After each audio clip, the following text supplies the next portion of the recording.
অন্নপ্রাশন কি করে হয়েছিল শুনো। দিন যায় গৌরাঙ্গ চাঁদের মতো সুন্দর হয়ে বড় হতে লাগলো। শচীদেবীর বাবা নীলাম্বর চক্রবর্তী বিখ্যাত জ্যোতিষী ছিলেন। তিনি গণনা করে দেখলেন এই ছেলের ভাগ্যে মহাপুরুষের সব লক্ষণ বিরাজিত, সমগ্র বিশ্বকে অনন্তকাল ভরণ পোষণ করবে। তাই তিনি নাতির নাম রাখলেন বিশ্বম্ভর। অন্নপ্রাশনের সময় তিনি সব কুষ্টি বিচার করলেন, মানে এই ছেলেটা তো দেখছি সারা বিশ্বকে মানে ভরণ পোষণ করবে, সারা বিশ্বকে পালন করতে পারবে, রক্ষা করতে পারবে, বুঝতে পারছো? এই ছেলেটি সারা বিশ্বকে ভরণ পোষণ, খাবার দেবে, রক্ষা করবে, সব কিছু দেবে। এই ছেলেটি কি নাম রাখলাম? বিশ্বম্ভর। বিশ্বম্ভর, বাপরে, তাহলে কটা নাম হলো? প্রথম নিমাই, হ্যাঁ, গৌরাঙ্গ, বিশ্বম্ভর, মনে থাকবে?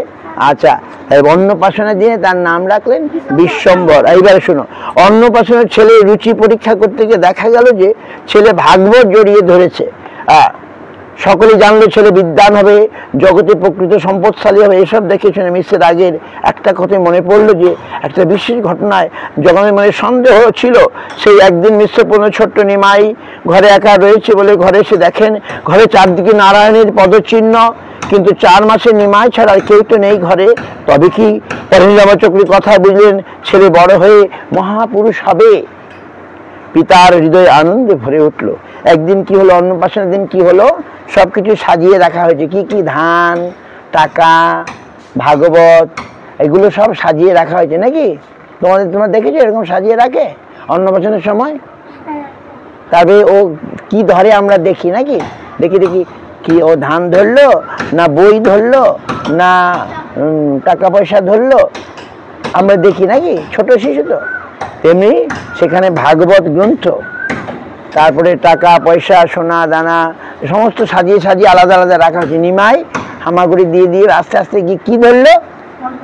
ভাগবত। ভাগবত গ্রন্থ, ভগবানের গ্রন্থ, ভগবানের লীলা কথা যে গ্রন্থ, সেটাকেই ধরলো, বুঝতে পারছো? তার মানে শিশুর রুচিটা রুচি পরীক্ষা বলে।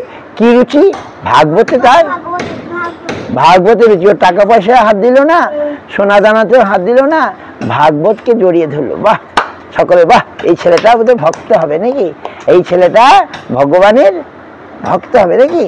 তারপরে একদিন কি হলো, জগন্নাথ মিশ্র ঘরে গিয়ে দেখলেন নিমাই একা আছে ঘরে, আর ঘরে পায়ের চিহ্ন, পায়ের ছাপ। আর কি, কোন পায়ের ছাপ দেখলেন?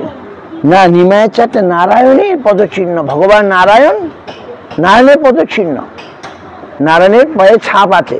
তারা জানেন, পণ্ডিতরা জানেন, হ্যাঁ, এটা এরকম এরকম এখানে শঙ্খ, চক্র, ছাতা, নানা রকমের চিহ্ন থাকে নারায়ণের পায়ের। দেখুন সেই চিহ্নটা ঘরের মধ্যে। হ্যাঁ, নারায়ণের পায়ের চিহ্ন কি করে আসলো এখানে? এটা তো নিমাই একা।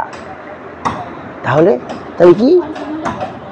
ও বলে এ ছেলে সাধারণ ছেলে নয়, বুঝতে পারছো?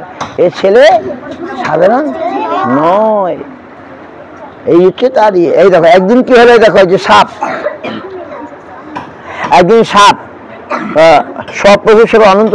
একদিন ছোট্ট নিমাই হামাগুড়ি দিতে শিখেছে। মা ঘরে কাজে ব্যস্ত হয়েছেন। দুরন্ত ছোট নিমাই করলো কি, সোজা উঠানে হামাগুড়ি দিয়ে চলে গেল। হামাগুড়ি বুঝতে পারছো? আচ্ছা, সেখানে কি সাপ কুণ্ডলি পাকিয়ে ফনা তুলে বসে আছে। তাকে দেখে নিমাইয়ের কি আল্লাহ, শুয়ে পড়লো নারায়ণের মতো। এদিকে মা হঠাৎ দেখে সব খেলনা পড়ে আছে, নিমাই নেই। খোঁজ, ওমা, এ কি? একটা বিষধর সাপের উপর নিমাই শুয়ে আছে, আর সাপটা নিমাইয়ের মাথার উপর ফনা ধরে আছে। দেখেছো, এরকম ফনা ধরে আছে। মায়ের প্রাণ ভয়ে চিৎকার করে উঠলেন।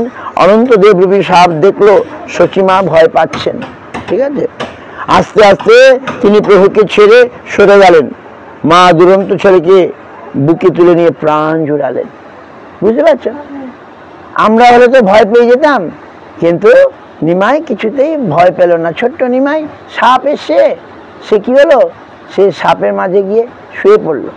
বুঝতে পারছো? আর সাপ ফনা ধরে এরকম ধরে। এই সাপটা কে? অনন্তদেব।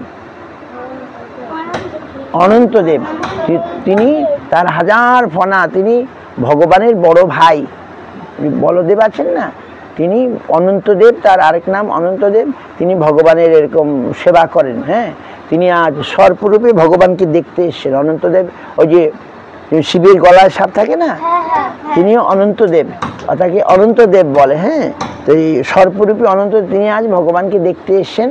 আর ভগবান অনায়াসে গিয়ে তাকে তো তিনি কামড়ও দিল না, উল্টে এরকম ফনা ধরে তাকে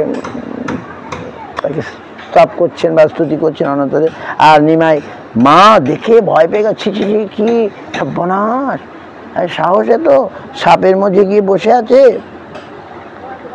মা সচী মাতাকে তুলে নিলেন। ঠিক আছে, আরেকদিনের গল্প বলবো, খুব সুন্দর। একদিন